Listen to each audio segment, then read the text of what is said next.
Hi guys!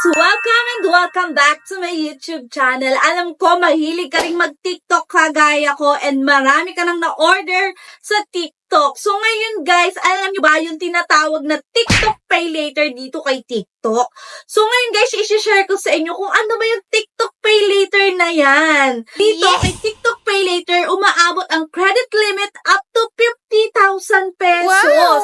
And up to 12 installment. So, tama kayo guys nang narinig. Installment is pwedeng-pwede dito. Kaya guys, kung may TikTok account ka na at hindi mo pa alam itong si TikTok Pay Later, nako, panoorin yung video natin hanggang dulo kasi ipapakita ko sa inyo kung paano nga ba mag-apply dito kay TikTok Pay Later. Konting story time lang guys ha.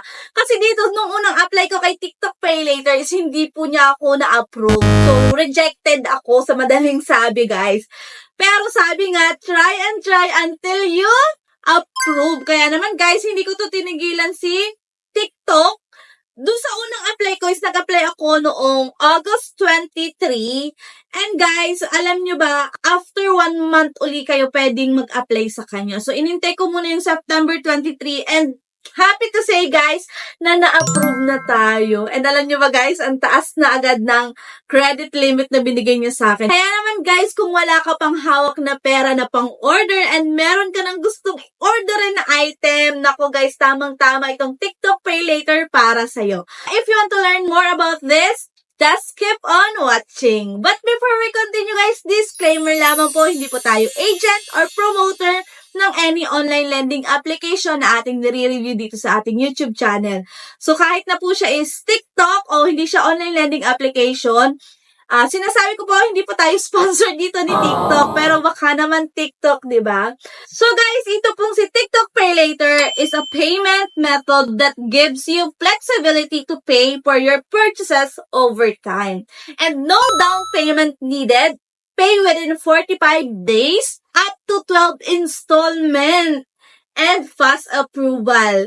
And guys, dito ang kanyang credit limit is up to 50,000 pesos. So, yan guys. So, sabi ko nga sa inyo, yung unang apply ko is hindi ako na-approve. And doon sa unang apply ko guys is meron po tayong 2 steps. So, kailangan po nating i-verify yung phone. And doon po sa pangalawang step is add your information. So, dahil nga po na-verify na yung phone ko, is isang step na lang po yung ating kailangang i-provide dito kay TikTok Pay Later, which is add your information. Ang una nyo lang pong gagawin is i-open nyo lang po yung, and then guys, dun sa may lower part, so makikita nyo yung shop, i-click nyo lang po yung shop, and then after that guys, sa may bandang upper part po, makikita nyo po doon yung Pay Later. So guys, kung hindi pa naman po nag-a-appear sa inyo si TikTok Pay Later, so kailangan nyo pong umorder para po ma-activate dito si TikTok Pay Later. Kasi guys, yung ganun yung ginawa ko. Kasi nung una is hindi ko pa siya nakikita dito sa TikTok ko. So wala pa po si TikTok Pay Later. So yun guys, and ang ginawa ko guys, order ako ng nag-order and then after noon is nakita ko meron na available na si TikTok Pay Later. Kaya naman, nag-apply na ako. So, ayan guys, i-click lang po natin dito yung Pay Later. And so, kung nakita nyo nga guys, you can try applying again. So, kasi nga hindi nga po ako na-approve nung unang try ko.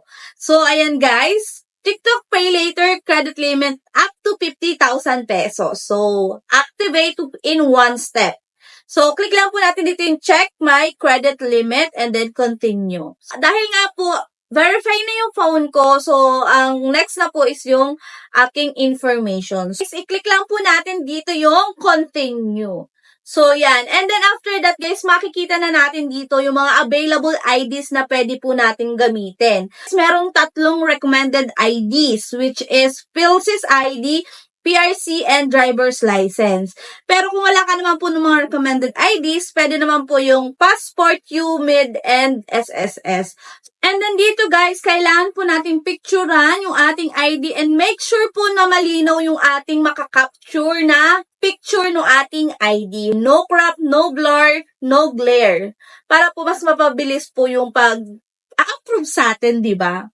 And then, click lang po natin tong I consent, the Shopify limited using, and then, click lang po natin dito yung next. Kailangan lang natin dito i-confirm, guys, yung ating details, and then, liveness detection na po. So, ayan, kung nakikita nyo naman, liveness detection succeed. And then, next is additional information required. So, dito guys, meron pa pong mga additional requirements si TikTok na kailangan nating i-provide. So, which is the email, education level, place of birth, occupation, pay period, region, province, city, address, relationship with you, contact full name, and emergency contact phone. So, dito guys, isang emergency contact lang ang ating ilalagay. O, diba? So, isa lang. Dito guys, sa may lower part, mamimili po tayo ng repayment due date. So, 1st, 5th, or 15th. So, ang pinili ko po dito yung 15. So, every 15 of the month, so yun po yung aking due date dito. Confirm lang po natin, and ayan guys, reviewing credit na po, and then okay lang po natin, and yan guys, congratulations! You have activated TikTok Pay Later. The limit is 3,000 pesos and your next due date will be November 15, 2024. Use it actively to potentially increase your limit and enjoy exclusive promotion. So, ayan guys. So, na-approve na tayo dito and ang taas, para sa akin mataas na guys yung 3,000 na credit limit kasi yan naman is tumataas as long as order tayo ng order and ginagamit natin dito yung TikTok Pay Later. And alam nyo ba guys, so na-approve na ako guys, so automatic ginamit ko na agad siya. So, ayan guys, kung makikita nyo, 1,000 na lang, 1,000 plus na lang agad yung credit limit na natira kasi nakapag-order na agad ako, o diba? Kung wala pa po tayong mga pang-ordering sa ngayon, so pwede natin gamitin si TikTok Pay Later. So, yun lang guys, yung meron dito kay TikTok Pay Later. Kaya ngayon guys, i-activate nyo na now na, diba? So, yun lang for today's video guys. And kung hindi ka pa po nakasubscribe sa ating YouTube channel, mag-subscribe ka na, like mo itong video, and mag-comment ka na rin sa comment section kung itatry nyo ba o na-try nyo na si TikTok Pay Later. So, that's all, and thank you for watching guys, and see you on my next vlog. Bye!